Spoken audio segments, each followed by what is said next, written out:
तेल की कीमतों में उबाल, महंगाई का नया खतरा और दुनिया की आर्थिक रफ्तार पर ब्रेक। वेस्ट एशिया में जारी जो है युद्ध अब सिर्फ भू राजनीतिक संकट नहीं रहा, बल्कि ग्लोबल इकोनॉमी के लिए बड़ा झटका बनता जा रहा है। दुनिया की बड़ी संस्थाएं यानी जो इंस्टीट्यूशंस हैं, एक के बाद एक जो है ग्लोबल ग्रोथ के अनुमान को घटा रही। बैंक ऑफ अमेरिका से लेकर इंटरनेशनल मॉनेटरी फंड और OECD यानी जिसको कि आप organisation for economic cooperation and development के नाम से जानते हैं, ये तमाम लोग चेतावनी दे चुके हैं कि अगर कॉन्फ्लिक्ट लंबा खिंचा तो महंगा तेल पूरी दुनिया की अर्थव्यवस्था को हिला सकता है। भारत जैसे तेल आयातक देशों पर जो है इसका असर और ज़्यादा जो है गहरा पड़ सकता है। आखिर जो है दुनिया क्यों डर रही है, तेल बाजार में क्या बड़ा खतरा छिपा है और आने वाले महीने में आम लोगों की जेब पर क्या असर पड़ेगा, प्रवीण सर से समझने की कोशिश करते हैं। नहीं, देखिए विशाल, एक तो सबसे बड़ी एक वार्निंग जो है वो बैंक ऑफ अमेरिका के जो MD हैं उनकी तरफ से, क्लॉडिया इरिगोयन हैं, उनकी तरफ से सामने आई है, जो साफ तौर पर ये कह रहे हैं कि पूरी दुनिया इस जंग की वजह से एक स्टैगफ्लेशन के जद में जा सकती है।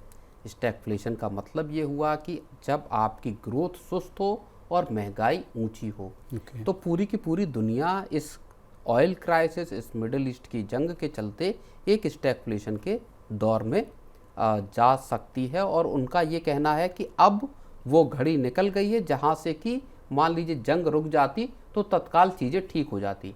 उनका कहना है कि अगर अब लड़ाई कल भी रुक जाए तब भी इस लड़ाई के जो असर है वो लंबे वक्त तक दुनिया में महसूस किया जाएगा। उनका एक और बड़ी जो चेतावनी है वो ये है कि अगर लड़ाई लंबी छिड़ी तो फिर हालात पूरी दुनिया के लिए और बदतर यहाँ पर हो सकते हैं।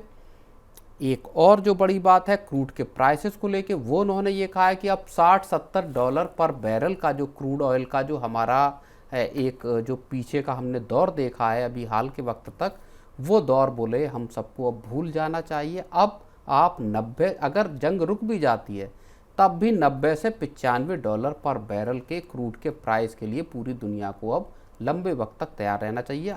नई हकीकत जो है वो क्रूड की वो $90 से $95 है।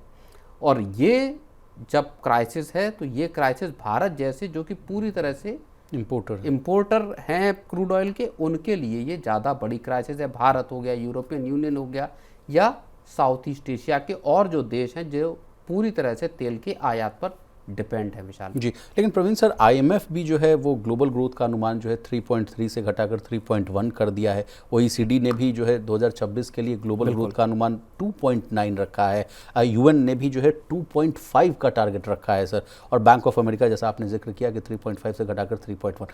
ये तमाम लोग इतने बियरिश क्यों हो रहे हैं? क्या एक कारण सिर्फ जियोपॉलिटिकल टेंशन ही है या कोई और फैक्टर है? नहीं, अभी मौजूदा वक्त में सबसे बड़ा, क्योंकि ये क्राइसिस सिर्फ और सिर्फ ऑयल की क्राइसिस नहीं है, इस क्राइसिस के साथ आपका पूरा का पूरा आपका ग्रोथ, पूरा इन्फ्लेशन, वो सब कुछ जुड़ा हुआ है, क्योंकि एनर्जी कॉस्ट पूरी दुनिया की बढ़ती हुई दिखाई दे रही है। अमेरिका को ही अगर आप लीजिए तो अप्रैल में आपका इन्फ्लेशन जो US का है वो 3.8% पर पहुंच गया, जो कि आपका 3 साल का हाई है। भारत के बराबर अमेरिका की इन्फ्लेशन है। भारत में 3.48% का अप्रैल का डेटा निकल कर आया है, अमेरिका में 3.8% का है। GDP को अगर आप देखेंगे तो US में भी फर्स्ट क्वार्टर जो जनवरी से मार्च का है, वहाँ पे GDP का पहला जो एस्टीमेट था वो 2% का था, उसको घटाकर 1.6% कर दिया गया है। तो ओवरऑल अगर आप देखेंगे तो कंज्यूमर स्पेंडिंग की अगर आप बात करें तो अमेरिका में, जो कि बहुत बड़ा इंडिकेटर है इकोनॉमी का, उसका भी आंकड़ा रिवाइज करके 1.4% कर दिया गया है जी। इस तरह का जब कंज्यूमर जो स्पेंड है वो कम होगा, क्योंकि महंगाई बहुत ज़्यादा है, ग्रोथ नहीं है, नौकरियां जाती हुई दिखाई दें, ये पूरा का पूरा एक जो क्राइसिस है विशाल, ये अब फुल ब्लोन एक क्राइसिस में पूरे ग्लोबल लेवल पर फैलती हुई दिखाई दे रही है। चलिए सर, क्राइसिस की जो मुख्य वजह, जैसा कि आप कह रहे हैं कि ईरान, इजराइल और अमेरिका का वॉर है, तो इस पर जो लेटेस्ट अपडेट है वो भी हम आपसे जानना चाहेंगे। कल भी हम लोगों ने जो शेयर मार्केट लाइव हम लोगों ने किया था, उसमें एक बात सामने आई थी कि अमेरिका ने जो है फिर से हमला कर दिया। हालांकि उसके पीछे उन्होंने तर्क दिया कि रक्षात्मक तौर पर हम लोगों ने ये कार्रवाई की है। हालांकि ईरान ने भी उस पर पलटवार किया। तो क्या फिर ये लड़ाई फिर से नए जो है तेवर के साथ स्टार्ट हो गई है? देखो, लड़ाई अभी रुकती हुई भी नज़र नहीं आ रही है। अब एक बार पूरी तरह से जंग खुले हो सकता है इसको रोकने की कोशिश की जाए, लेकिन हालात ठीक नहीं है। 60 दिन के संघर्ष विराम का कल जो एक एक्सियस की रिपोर्ट आई थी जिसमें यह कहा गया था कि 60 दिन के सीज फायर का दोनों देशों ने एक ड्राफ्ट तैयार कर लिया है और उस डील के तकरीबन नज़दीक पहुंच गए वो डील करने के। लेकिन अमेरिकी राष्ट्रपति उस पर टाइम चाहते हैं कि हम इस पर साइन करने से पहले वक्त लेंगे कि आखिर इस डील के प्रोज एंड कॉन्स क्या हैं, इसमें नफ़ा नुकसान कितना है। इसलिए वहाँ पर वो डील अटकी है और उसी बीच में जब इज़राइल के बुशहर में हमला हुआ, फिर इज़राइल कह रहा हूँ, माफ़ कीजिए, ईरान के बुशहर में हमला हुआ और फिर ईरान ने पलटवार किया दूसरी जगहों पर, तो वहाँ से फिर से मामला अब गर्माता हुआ दिखाई दे रहा है।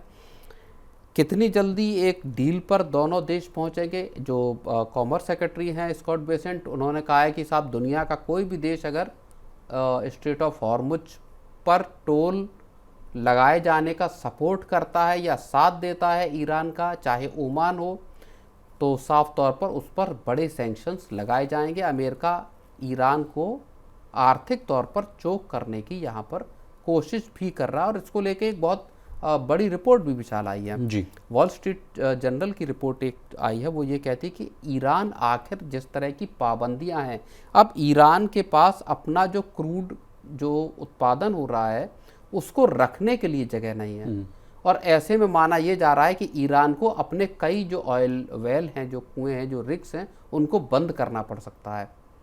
जो ईरान से स्ट्रेट ऑफ हॉर्मुज के जरिए ही ईरान का तेल और सामान बाहर जा रहा था, उसको अमेरिका के ब्लॉकेड ने रोक लिया है।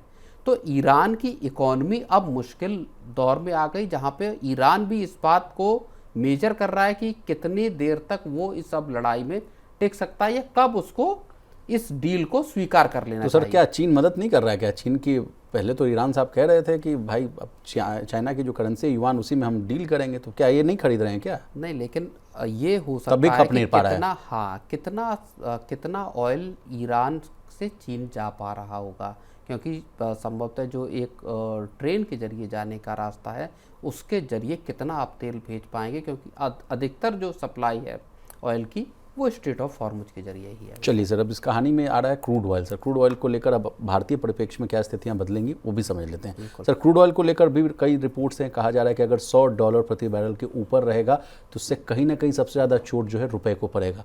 रुपए सर जैसा कि आप देख रहे हैं कि अपने ऑल टाइम लो के आसपास है, 96-97 के आसपास जो है ट्रेड होता हुआ दिख रहा है। आगे अगर इसकी स्थिति और बिगड़ती है, 100 के लेवल को पार करता है, हालांकि तमाम इकोनॉमिस्ट गीता गोपीनाथन से लेकर RBI के पूर्व गवर्नर डी सुब्बाराव ये भी कहते हुए दिख रहे हैं कि नहीं, इसको गिरने दीजिए, लेट फ्री फॉल।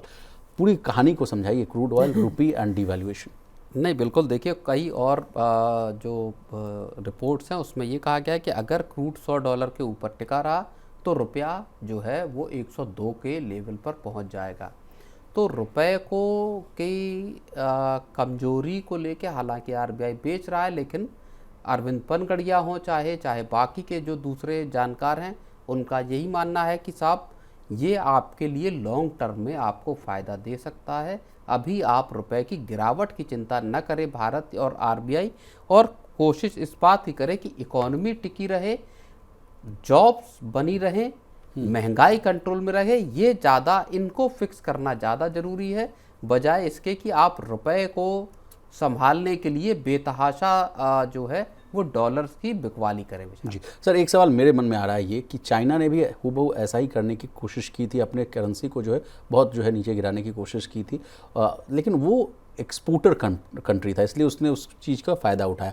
हमारे साथ समस्या कुछ दूसरी है, हम तो कई मामलों में जो हमारा ट्रेड डेफिसिट है सर, हमारे लिए चिंता और बड़ी नहीं होती हुई नज़र आएगी। नहीं, देखिए अब जो एक्सपर्ट हैं उनका कहना ये है विशाल कि एक बार जब जंग रुकेगी, उसके बाद जब ऑयल मान लीजिए सस्ता होता है, तो उसका फ़ायदा रुपए को सीधे तौर पर मिलेगा। एक बार अगर आपका इंपोर्ट बिल अगर घटता है तो सीधे तौर पर आपका रुपया मजबूत होगा।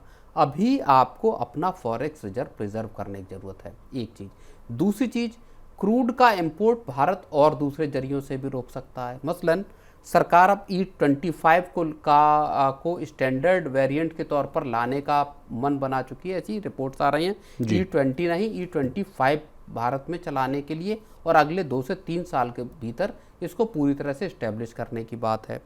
दूसरी चीज़ आ जाती है आपकी बाकी के रिन्यूएबल सोर्सेज, जिसमें सोलर पावर है, जिसमें विंड पावर है या हाइड्रो इलेक्ट्रिक है।